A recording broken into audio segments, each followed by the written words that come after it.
విద్య కోసం విదేశాలకు వెళ్లాలనుకుంటున్నారా? America, London, Australia, Canada, ఐర్లాండ్లకు సరియైన ఎంపిక cloud career overseas. Best consultancy in Guntur. Cell number 9000564666.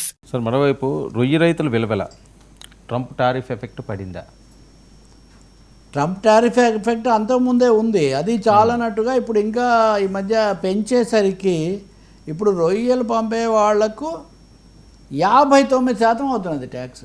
59% వాళ్ళు టారిఫ్ కట్టాల్సి వస్తుంది. అంటే రూపాయికి 59 పైసలు. అంతే కదా, రూపాయికి 59 పైసలు.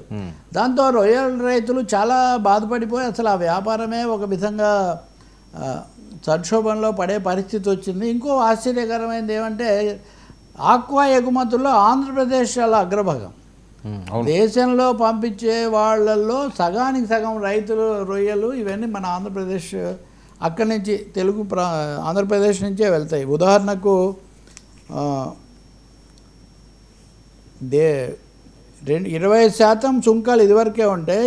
5.76% counter wailing duty, 3.96% anti dumping duty, మొత్తం కలిసి 59.72% ఇప్పుడు, అంటే దాదాపు 60% సుంకం అన్నమాట. సో దేశం మొత్తంలో 21 మంది ఆక్వా ఎక్స్పోర్టర్స్ ఉంటే వీళ్ళలో 171 మంది ఆంధ్రప్రదేశ్లో ఉన్నారు. 171 కంపెనీల్లో 60% ఆంధ్రప్రదేశ్. భారతదేశం యొక్క రొయ్యల ఎగుమతిలో 60% ఆంధ్రప్రదేశ్ నుంచి ఉంది. ఈ మొత్తంలో అమెరికాకే 40% వెళ్తాయి.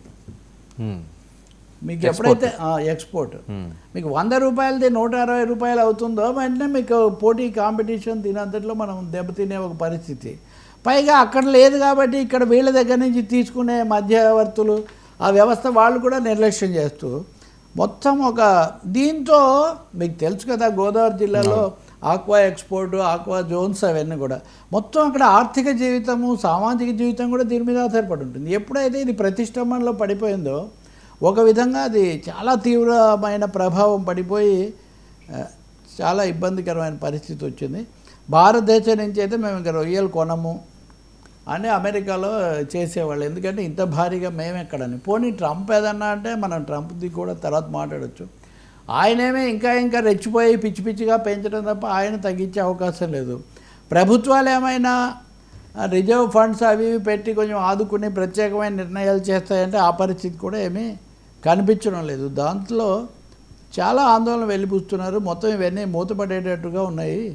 ఈ హ్యాచరీలనండి, ప్రాసెసింగ్ యూనిట్లు, కోల్డ్ స్టోరేజ్లు, ఐస్ ఫ్యాక్టరీలు, చెరువులు సరే ఇవన్నీ ఏమవుతాయి, ఒక తీవ్ర సంక్షోభ పరిస్థితి. ఒక ఆక్వా బేస్డ్ ఎకానమీ అన్నది చాలా సంక్షోభంలోకి పడిపోతుంది. ఏమైనా ప్రత్యేక చర్యలు తీసుకుని చంద్రబాబు నాయుడు కూడా ఈ మధ్య 1-2 సార్లు విషయం పరిశీలించండి, మాట్లాడని చెప్పిన మాట నిజమే. కానీ ఒకటేమో నిధులు కావాలి, రెండవది ఇన్స్టిట్యూషనల్ సపోర్ట్ కావాలి, మూడవది ఆల్టర్నేట్ రూట్స్, వాళ్ళకి చాయిస్ అదే ఆప్షన్ కూడా కలిగించాలి. ఉన్నత విద్య కోసం విదేశాలకు వెళ్లాలనుకుంటున్నారా? అమెరికా, లండన్, ఆస్ట్రేలియా, కెనడా, ఐర్లాండ్లకు సరియైన ఎంపిక cloud career overseas. Best consultancy in Guntur. Cell number 9000564666.